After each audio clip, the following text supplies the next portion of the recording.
Najprej forma, pol pa vsebina. In to je tisto, kar vas danes cel dan opozarjam. Pa ne slište. S temi besedami je na seji Komisije za peticije ter za človekove pravice in enake možnosti svoje poslanske kolege rotil poslanec Pozitivne Slovenije Jani Möderndorfer. Kako tudi ne? To je bila namreč že druga seja, ki jo je predsednica komisije Eva Irgl sklicala na temo delovanja nekdanje službe državne varnosti s posebnim ozirom na človekove pravice in nedotakljivost človeškega življenja. In ko gre za take reči, je seveda najbolj pomembna forma.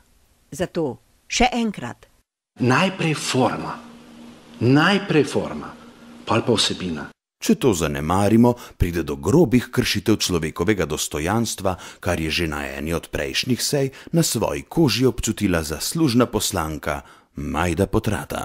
Nimam prividov in nimam prisluhov. V magnetogramu babe neumne ne boste našli, ker je takrat govoril nekdo drug, to sem bila jaz, gospod Gorenak pa je to povedal med mojim nastopom. Hvala lepa, baba neumna je bila. Po vsem hudem, ki ga je prestala, zaslužna poslanka Potrata seveda razume še bolj zaslužnega prvega predsednika države Milana Kučana, ki tudi tokrat ni našel razloga, da bi se vabilu na sejo odzval. Vas pa pozivam, da prekinete to sejo do takrat, ko boste gospodu Milanu Kučanu odgovorili na vprašanja, ki vam jih zastavlja. Oziroma, kot je povedal že Jani Möderndorfer, najprej forma, pol pa vsebina.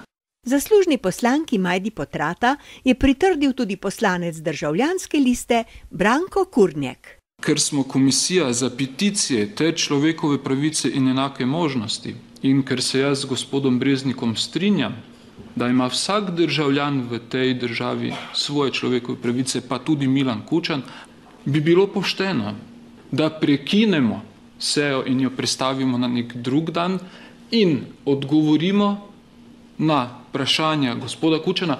Branko Kurnjek je torej predlagal, da bi člani komisije za peticije ter za človekove pravice in enake možnosti vsak posebej pisali zaslužnemu predsedniku ter mu ponižno pojasnili, kaj so ga pravzaprav hoteli vprašati.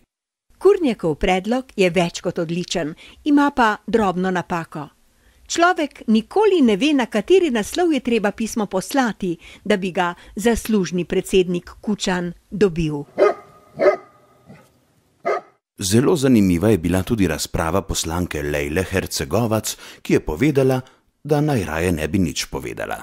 Res vesela bi bila, da ne bi nič rekla, ampak glede na to, da smo v komisijah, moramo govoriti tudi takrat, ko ne želimo. Bilo bi res škoda, ko bi molčala, kajti njena obrazložitev glasu pred glasovanjem je resnično dosežek, pred katerim zdrava pamet poklekne. Komisija za peticije nima pristojnosti v svojem delovanju, zato ne glasam za te predloge sklepov. To ne pomeni, da jih ne podpiram, če bi bile od preiskovalne komisije ali česa drugega. Tako da lepo prosim, ko obrazlagate, da to obrazlagate na pravilen način. Glasovala bom proti.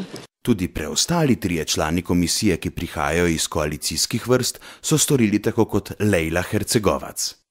Predlagane sklepe so z vsem srcem podprli tako, da so glasovali proti njim.